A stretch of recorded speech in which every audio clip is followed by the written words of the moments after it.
kalau dia bisa, saya juga harus bisa. Oh. Dia juga makan nasi, saya juga makan nasi. Udah ada beberapa sih Mbak, kalau tingkat nasional itu saya medali emas OSN. OSN itu yang diselenggarakan Kemendikbud. Terus di perlombaan-perlombaan di SMA atau di kuliah ada yang juara 1, juara 2, juara 3. Singapura, Cina, Korea. Oh, Cina ya.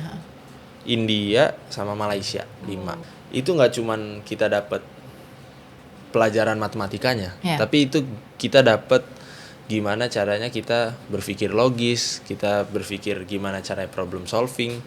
Dan dari dulu setelah saya mengikuti Olimpiade Matematika, alhamdulillah pelajaran lain dan kemampuan problem solving, kemampuan berpikir kritis kita itu juga ikut terasah, Mbak. Sebaik-baiknya manusia itu adalah manusia yang bermanfaat bagi orang lain, Mbak.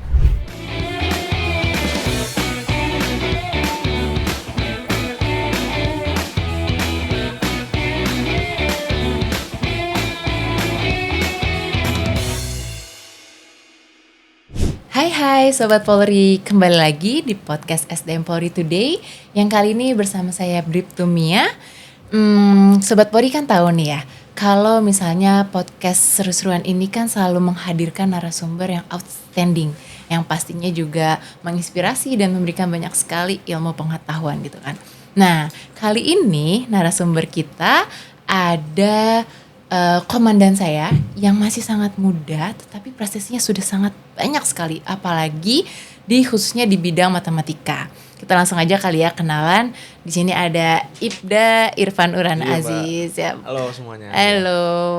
Gimana Dan? Sehat Komandan? Sehat, alhamdulillah. Alhamdulillah. Saya langsung panggilnya Komandan aja kali ya. Iya, boleh. Karena kalau Bapak kayaknya ketuaan banget gitu ya. Iya, kalau Bapak ketuaan masih muda saya. Iya, masih muda betul. Masih 22 tahun, Mbak. 22 tahun Dan. Iya. Oh, Masya Allah. Nah, Ibda Irfan ini nih Adi Makayasa ya Dan ya? Akpol tahun 2023. Betul.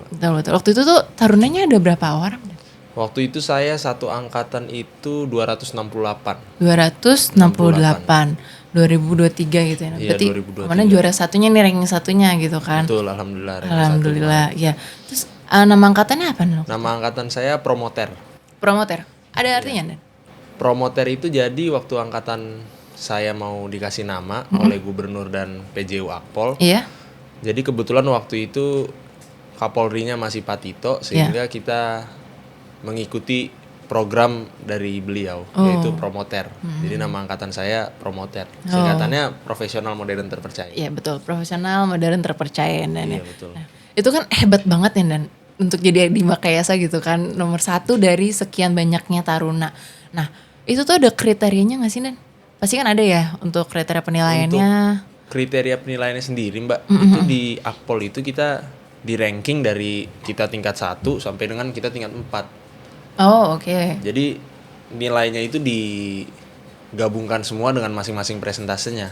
Nah untuk apa aja yang dinilai, di Akpol itu kita ada 5 komponen penilaian. Jadi mulai dari pengetahuan, pengetahuan itu seperti pelajaran di kelas, terus keterampilan itu pelajaran-pelajaran lapangan, nilai sikap, itu karakter kita yang dinilai, kehidupan sehari-hari, jasmani, yang biasanya tes kesamaptan jasmani itu yang ada samapta A, samapta B, sama tes kesehatan. Jasmani itu berarti masih lari gitu? Masih lari Mbak. Masih pull up gitu? Masih pull up, seperti renang kita gitu. mau jas masuk polisi. Oh oke sih. Itu tiap semester sekali. Tetap ada Mbak, itu jadi salah satu aspek penilaian juga. Jadi dari 5 ini dengan bobotnya masing-masing, itu di rata-rata, baru nilai dari tingkat 1 sampai tingkat 4 itu dikumulir, nanti keluar ranking akhirnya. Ranking akhirnya gitu ya. Betul. Berarti ada ranking satunya kan komandan nih, berarti ada 2, 3, 4 gitu ya. Betul. Tetap ada kayak ada sekolah gitu ya. Siap, betul. Keren banget sih, dan itu bisa dari sekian banyak taruna gitu kan.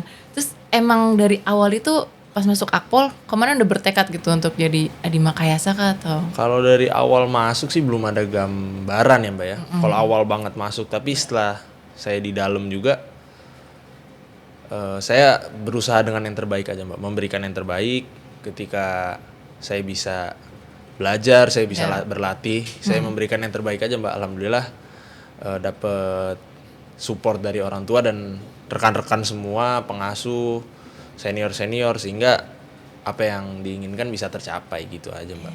Motivasinya apa Dan? Saya kan Kalau jarang-jarang gitu kan, jadi orang tuh mau yang nomor satu gitu kan, pasti kan banyak banget kegiatannya juga gitu. Kalau motivasinya sih gampang sih Mbak. Apa?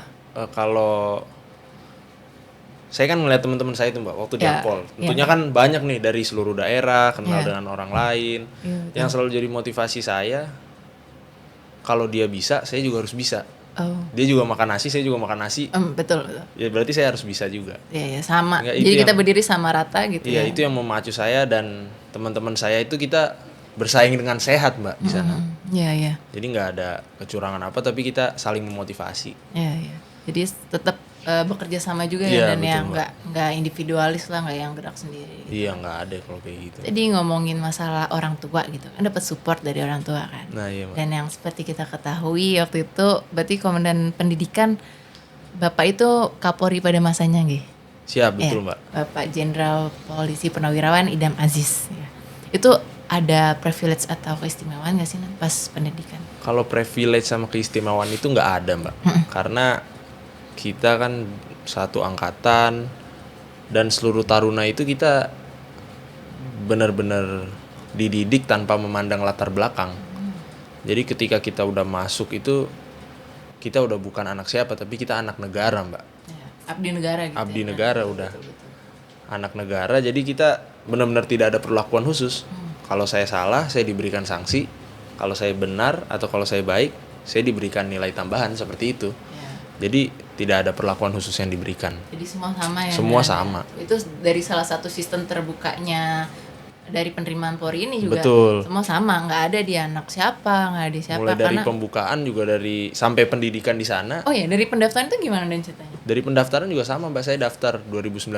Dari Polda Metro juga. Oh, Polda Metro, oke. Dari Polda Metro, dan itu benar-benar terbuka kan, setiap komponen tes nilai langsung ditampilkan, setiap tes langsung ditampilkan. Jadi kita juga sebagai catar waktu itu ya, kita juga udah tahu nilai kita segini, nilai kita segini. Jadi benar-benar transparan juga Mbak. Transparan. Termasuk di Akpol juga kita kan, misalnya kita TKJ kita udah langsung tahu nilai kita, terus nilai karakter itu kan bisa di-update setiap bulannya. Jadi ya benar-benar terbuka dan kita bisa monitor dan bisa dijadikan motivasi itu Mbak untuk nambahin nilai itu terus. Iya sih. Pernah nggak sih dan pas pendidikan tuh buat kesalahan atau dapat teguran gitu? Ya kalau teguran pernah sih Mbak, tapi cuman alhamdulillah saya belum pernah pelanggaran. Kan itu ada kategorinya juga tuh Mbak. Oh iya, ada pelanggaran ringan, kan? ada pelanggaran sedang, ada pelanggaran berat. Oke. Ada 3 jenis pelanggaran ya. Atau ada teguran biasa. Kalau teguran biasa misalnya mungkin barisnya kurang rapi. Hal-hal seperti itu Mbak. Terus kalau misalnya pelanggaran sedang itu udah yang merokok, kalau pelanggaran berat itu mencuri, disersi, menggunakan pakaian sipil. Nah, alhamdulillah kalau pelanggaran saya belum pernah, cuman teguran biasa pernah juga. Berarti termasuk sikap tampang tuh teguran biasa lah ya? Iya, teguran biasa. Kalau misalnya nggak rapi lah, kan tetap harus rapi kan? Tetap harus rapi di sana. Iya itu yang bikin kita juga penasaran gimana sih. Berarti sistemnya juga sama seperti kita pendidikan Bintara juga ya, dan juga. Tapi kita beda tahunnya aja. Kalau kemarin kan 4 tahun. Saya 7 bulan. Iya, Mbak. Tapi tetap ada 3 pelanggaran kayak gitu. Ada, tetap ada, Mbak. Ya tetap ada sih teguran dia. Terus kemarin agak beban berat nggak sih kebawa nama bapak gitu? Kalau saya nggak pernah menjadikan nama orang tua saya sebagai beban ya Mbak. Cuman saya menjadikan itu sebagai semangat. Maksudnya kalau bapak saya dulu menjalani pendidikan di Akpol, dari anak bukan siapa-siapa saja bisa. Masa saya yang menjalani pendidikan, orang tua saya seorang pejabat dulu, jadi itu jadi motivasi saya bahwa saya harus bisa, saya harus memberikan yang terbaik. Berarti ngeliat bapak ya, bapak tuh dulu gimana gitu, dari anak yang dari anak bukan siapa-siapa gitu. Iya Mbak, jadi motivasi aja Mbak. Jadi kalau ada, bukan privilege jadinya. Kita memandangnya sebagai motivasi, jadi semangat supaya kita ya bisa memberikan yang terbaik terus Mbak, berusaha terus yang terbaik. Iya betul. Kita emang nggak boleh sombong ya, dan betul, tetap karena semua punya kuasanya Allah Tuhan Yang Maha Esa gitu. Berarti komandan tuh selesai pendidikan taruna gitu 4 tahun. Terus lulus itu penempatan pertama di Polda Metro Mbak. Polda Metro, iya. Soalnya saya pernah lihat nih dan di TikTok komandan tuh viral. Di medsos itu saya malah nggak main TikTok tuh, jadi nggak tahu. Oh iya. Tapi buka-buka IG lah ya, ada. Ya kadang-kadang aja Mbak kalau Iya itu tuh kayak buka di FYP gitu dan jadi TikTok itu sama kayak Instagram. Cuman kalau TikTok itu nggak ada posting foto gitu, jadi kayak cuman video-video gitu. Oh iya Mbak. Nah itu tuh ada komandan waktu itu lagi giat malam gitu loh, kayak patroli gitu loh. Oh, patroli perintis presisi. Namanya Iya, patroli perintis presisi. Itu tuh konsepnya emang dari Kapolda ya atau Waktu itu salah satu program dari Kapolda Mbak. Oh, salah satu program dari Iya, Kapolda. jadi saya lulus itu waktu Praspa akhir bulan Juli. Baru Agustus itu saya karena udah penempatan Mbak, terus masuk ke Polda Metro. Saya bertuju sama teman-teman saya.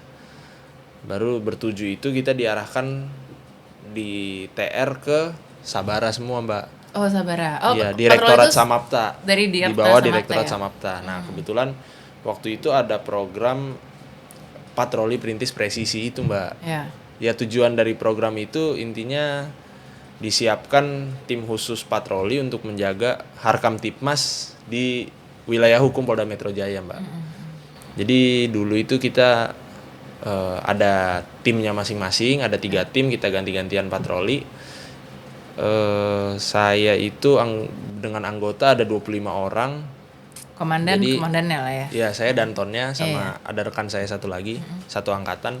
Ya kita patroli ke daerah-daerah rawan di wilayah hukum Polda Metro. Misalnya di mana tuh Dan?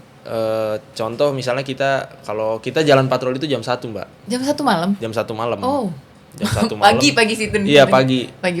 Nah, di situ kan jalanan udah sepi tuh, tapi biasanya masih banyak lah Mbak, masyarakat atau pemuda-pemuda tuh yang masih kumpul-kumpul, masih minum-minum, masih nongkrong. Iya, banyak sih yang ganggu-ganggu di pinggir jalan. Betul. Yang kita tertibkan Mbak. Iya. Nah, terus misalnya kita menertibkan keramaian-keramaian yang bisa mengganggu, terutama di fasilitas umum kan itu mengganggu ya Mbak ya. Itu kita tertibkan, kita himbau untuk pulang. Terus kalau misalkan kita lagi patroli terus kita menemukan adanya laporan dari masyarakat bahwa ada tawuran atau ada, paling sering tawuran sih Mbak. Ada tawuran itu. Ya, tawuran perang sarung gitu kayak zaman sekarang kan. Enggak, kalau tawuran itu antar tongkrongan atau antar SMA iya masih ada yang masih ada, apalagi yang udah bawa celurit, senjata-senjata tajam. Itu biasanya masyarakat yang laporan ke kita Mbak. Jadi kita ada nomor hotline juga waktu itu, masyarakat ngelapor atau kita emang ada informasi bahwa mau ada tawuran itu kita geser ke sana. Oh, oke. Berarti emang tetap ada informan dari masyarakat terus baru ada juga laporan. Jadi ada dari informan, ada dari laporan, ada dari patroli cyber juga kita. Kerjasama berarti Dan ya? Iya, kerjasama sama tim cyber juga itu kan biar ngasih tahu gitu ya. Iya, betul Mbak. Terus tadi kan kemudian bilang kalau misalnya mereka tuh disuruh pulang, kalau ada nggak yang nggak mau pulang gitu, kayak bandel banget itu orang nggak mau pulang? Sejauh ini sih kooperatif semua ya Mbak ya. Mau disuruh pulang. Paling kalau misalnya kita mau nangkep tawuran gitu ya Mbak, bukan mau nangkep, kita mau menertibkan tawuran. Bisa nggak jadi gitu? Ya ketika mereka melihat kita, karena mereka melihat polisi sudah timbul rasa takut, jadi mereka kabur. Nggak jadi tawuran. Tapi pernah pas lagi momen tawuran gitu tiba-tiba komandan datang gitu, pernah nggak? Beberapa kali pernah Mbak. Bareng sama anggota. Jadi mereka udah tawuran, entah itu tawurannya sama-sama berdiri atau di atas motor, itu kita pernah nangkep juga. Oh Mbak. Iya, di atas motor. Di atas motor juga kabur-kaburan. Termasuk juga kita pernah ngamanin balapan liar, itu kita amanin juga Mbak. Misalnya di daerah Taman Mini, daerah Kembangan. Daerah Taman Mini banyak banget Dan. Sering tuh malam-malam ada balapan, itu juga kita tertibkan. Iya. Jadi ini kayak kejar-kejaran gitu.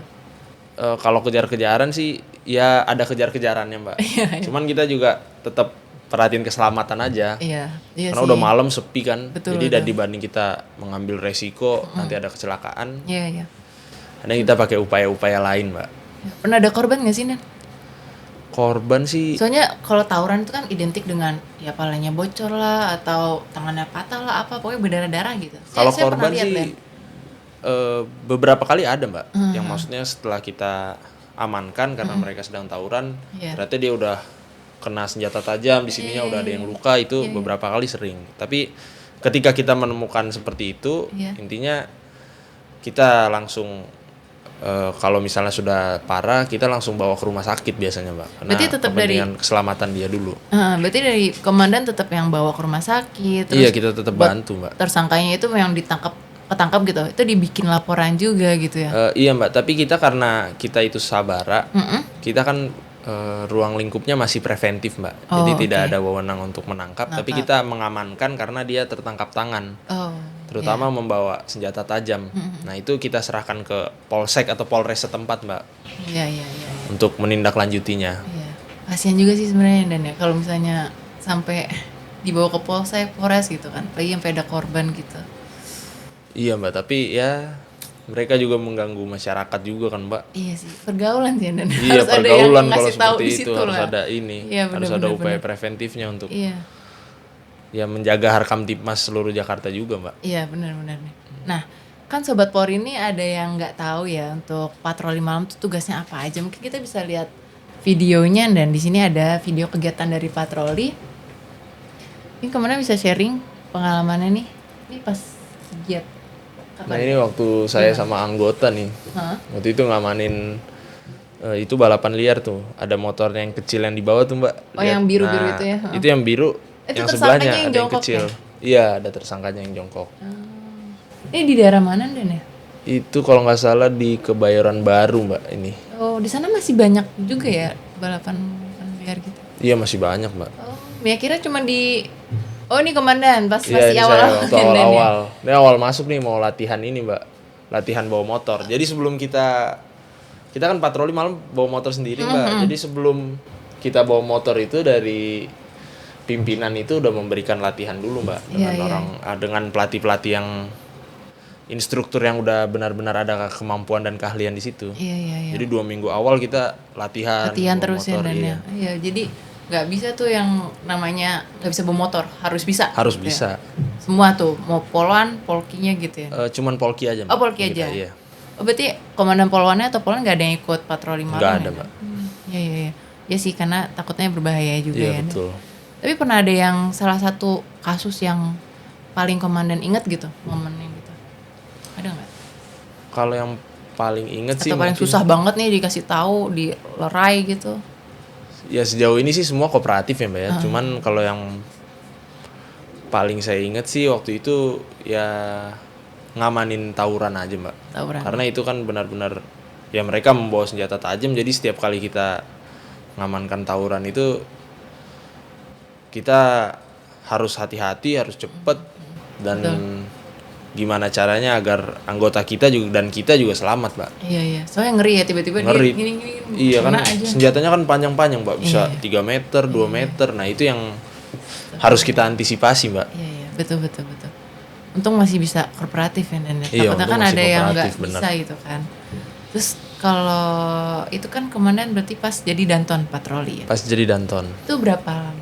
Saya jadi danton itu 3 bulan, Mbak. Oh, 3 bulan. Dari Agustus sampai November.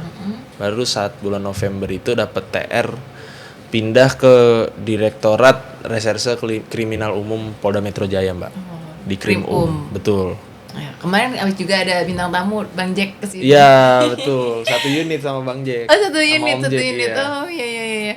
Nah, Sobat Polri ini kan tadi kita sempat kasih informasi nih. Kalau misalnya Komandan Irfan ini juara Olimpiade Matematika, yang salah satunya itu Grand Champion Olimpiade Matematika Internasional di Singapura tahun 2018. Coba, itu kan prestasinya nggak hanya di nasional dan berarti internasional juga, Mbak, gitu. Waktu itu hebat banget. Jadi mulai SMP sama SMA sih, Mbak, kalau Olimpiade itu. Iya. Saya dari SMP. Kalau mulai juara SMP, Mbak. Tapi dari SD tuh udah ikut. Saya diarahin karena dari dulu emang suka matematika, jadi orang tua saya, ibu itu ngarahin, udah kalau kamu suka matematika, kamu tekunin nih supaya kamu nanti ikut lomba-lomba, ikut Olimpiade. Ada hasil gitu kan? Ada hasil, iya Mbak, betul. Jadi ya kita tekunin, belajar terus sampai ya SD udah mulai ikut, tapi belum juara. Nah, ketika SMP ikut alhamdulillah udah mulai juara, Mbak. Ya, ada apa aja tuh pas SMP nih juaranya? Udah ada beberapa sih, Mbak. Kalau tingkat nasional itu saya medali emas OSN. Ya. OSN itu yang diselenggarakan Kemendikbud. Terus di perlombaan-perlombaan di SMA atau di kuliah, ada yang juara 1, juara 2, juara 3. Ada yang pernah di Amerika ya, Dan? Amerika nggak pernah, Mbak. Oh, nggak pernah. Saya pernah Pernah di Singapura, Cina, Korea, Oh, Cina ya. India, sama Malaysia, 5. Hebat sekali nih. Sobat Polri, kita bisa kasih sedikit cuplikan nih foto-foto dari Irfan juara Olimpiade Matematika ini di Kalau ini di UGM waktu itu, Mbak. Lomba Matematika Nasional. Yang ngadain UGM, alhamdulillah waktu itu juara 1. Ini saya kelas 1 SMA kalau ini. SMA di Taruna Nusantara. Iya, Iya, betul. Nusantara. Magelang ini. Di Magelang. Iya. Terus ada lagi kayaknya. Nah, ini. Kalau ini sih foto di sekolah ya, Mbak ya, tapi pakai medali sama Piala Grand Champion yang waktu di Singapura. Mbak. Iya. Itu SMP. SMA juga ini. Ini Kalau SMA. ini SMA. Nah, ini kalau ini SMP nih. Waktu itu saya sama ibu saya, ini saya pulang dari India tuh. Iya. Pulang Ini dari di India, India. berarti Olimpiadanya di India. Olimpiadanya di India, tapi ini pulang dari di India, ini di bandara, Mbak. Waktu itu dijemput ibu. Insyaallah ya tuh ya. Coba zaman sekarang anak-anak kayaknya kan pada nggak suka matematika, tapi komandan tuh bisa suka matematika. Itu gimana ceritanya? Ada lagi ya fotonya ya? Oke, itu tadi berarti ada yang dari India, terus terakhir. Itu pas SMP di India ya? Iya, waktu SMP, internasional. Keren. Itu tadi kan komandan bilang dari SD tuh udah suka sama matematika gitu. Iya, dari SD, Mbak. Gimana ceritanya, Dan? Kok kebanyakan kita kan nggak suka hitung-hitungan gitu kan, Dan? Kalau dulu ya suka karena ya matematika kan hitung-hitungan, Mbak. Terus menurut saya itu pelajaran yang paling pasti, Mbak. Rumusnya udah ada. Ilmu pasti ada, gitu ilmu ya. pasti. Jadi menurut saya itu pelajaran yang paling saya suka, dan saya pribadi merasa itu paling gampang kan, Mbak, dibanding pelajaran-pelajaran yang lain untuk dipahami. Jadi hobi gitu ya? Iya, makanya jadi hobi. Iya. Dan juga dari waktu untuk persiapan Olimpiade juga dari ibu itu yang banyak ini, Mbak. Jadi kita cari tempat belajar yang bagus, terus ibu juga ngingetin ayo belajar. Jadi setiap hari kita ya rajin belajar menekuni itu kan, Mbak. Sehingga waktu beberapa kali di Olimpiade ketika kita udah ada pengalaman, alhamdulillah udah mulai juara selanjutnya. Betul. Jadi tahu nih dari kesalahan sebelumnya apa nih yang salah, terus betul terus itu, kemudian diperbaiki salahnya gitu kan. Iya. Ya, alhamdulillahnya sih ada keluarga, orang tua yang selalu Iya, support yang selalu ya. support. Apalagi guru-guru juga waktu di sekolah dulu, teman-teman di sekolah itu banyak yang support juga, Mbak. Iya pasti sih, Dan apalagi kalau udah tahu nih dari SD, misalnya dari SMP Dari gitu, SMP, udah tahu betul. sering dapet juara Olimpiade, pasti ya semuanya mensupport komandan sih gitu kan. Terus kan komandan juara matematika udah nih gitu kan. Di Makayasa juga udah. Terus selanjutnya nih ada target nggak, Dan? Atau pengen punya pencapaian apa lagi gitu? Kalau target sama pencapaian saya pribadi untuk sekarang saya belum ada, Mbak. Tapi saya hanya berusaha untuk bekerja dan belajar sebaik mungkin, gimana caranya kita bisa memberikan yang terbaik untuk institusi, untuk masyarakat sekitar, sehingga ya terutama saya di reserse bisa banyak belajar, Mbak, karena dari setiap perkara, dari setiap kasus yang ditangani itu kan berbeda-beda karakteristiknya, sehingga kita bisa belajar banyak. Seperti itu, Mbak. Jadi kalau target sebenarnya nggak ada, Mbak. Yang penting saya mau bekerja dengan baik, saya juga belajar sebanyak-banyaknya, sehingga jika insya Allah lancar nanti ya saya udah punya banyak pengalaman, Mbak. Betul. Iya, gitu aja kalau target sih, Mbak. Iya, harus banyak belajar, banyak nanya juga biar banyak ilmunya. Iya, betul, gitu. Mbak. Nah, ngomongin masalah serse gitu kan, tadi kan mempunyai karakteristik yang beda-beda ya setiap kasusnya gitu. Iya, Mbak. Itu ada nggak sih ilmu matematika gitu kepake dalam menuntas kejahatan gitu? Kalau ilmu matematika sih sebenarnya matematikanya nggak ada yang kepake ya, Mbak. Tapi kalau dulu ketika saya belajar matematika, menurut saya itu nggak cuman kita dapat pelajaran matematikanya, tapi itu kita dapat gimana caranya kita berpikir logis, kita berpikir gimana caranya problem solving. Dan dari dulu setelah saya mengikuti Olimpiade Matematika, alhamdulillah pelajaran lain dan kemampuan problem solving, kemampuan berpikir kritis kita itu juga ikut terasah, Mbak. Oh, ikut semua ya. Jadi bukan matematikanya yang digunakan di reserse, tapi konsep-konsep tadi, kita berpikir menyelesaikan masalah, kita berpikir gimana kita berpikir logis. Sedangkan itu yang kita pelajarin di matematika, Mbak. Strategi gitu. Strategi gimana kita sesuai dengan aturan, sesuai dengan rumus yang ada, kurang lebih kan sama seperti itu, Mbak. Iya, betul sih. Dan sosialisasi ya, Mas ya. Karena kan Sersa biasanya tuh suka nyamar, suka bersosialisasi sama masyarakat gitu juga ya, dan ya untuk mencari informasi segala macam gitu ya. Itu juga ada. Kita harus bisa bersosialisasi, komunikasi dengan baik juga, dan itu Mbak. udah diterapin juga kan ya pasti sama komandan dari betul, Mbak. Di presisi itu ya. Dari di presisi. Betul. Pertanyaan terakhir nih, Dan, buat Gen Z nih, milenial sekarang nih, kan kemana tuh udah juara pada matematika tadi ya kan, terus Prayadi Makayasu juga. Ada nggak sih quotes of the day-nya nih dari Komandan Irfan yang bisa di-share buat motivasi kita nih sebagai anak-anak muda? Saya masih muda juga. Kalau quotes of the day dari saya selalu berpegangan pada quotes itu, sebaik-baiknya manusia itu adalah manusia yang bermanfaat bagi orang lain, Mbak. Jadi gimana caranya kita sendiri bisa bermanfaat bagi orang lain, entah itu masyarakat, entah itu anggota organisasi kita, entah itu keluarga kita, entah itu untuk diri kita sendiri, kita harus berbuat baik dan bermanfaat. Mungkin itu aja ya, Mbak ya. Iya, semoga itu juga akan terus komandan jadi pedoman komandan gitu. Semoga juga bisa bermanfaat untuk orang tua, keluarga, dan orang sekitar yang dan. Siap, betul, Mbak. Kalau quotes of the day saya kayak tadi sama. Jangan sombong, karena segala sesuatu itu punyanya Allah, Tuhan Yang Maha Esa. Oh iya, itu juga harus tuh, Mbak, nggak boleh kita sombong. Iya, betul. Baik, terima kasih Komandan Irfan sudah sama-sama, menyempatkan hadir di tengah-tengah kesibukan penyelidikan ya. Tadi lagi banyak kasus ya. Siap, Mbak. Terima kasih banyak Komandan. Semoga kita bisa sharing-sharing ngobrol lagi nanti suatu saat nanti ya. Next time gitu. Sukses selalu Komandan, sehat, jaga kesehatan. Makasih banyak ya, Mbak ya.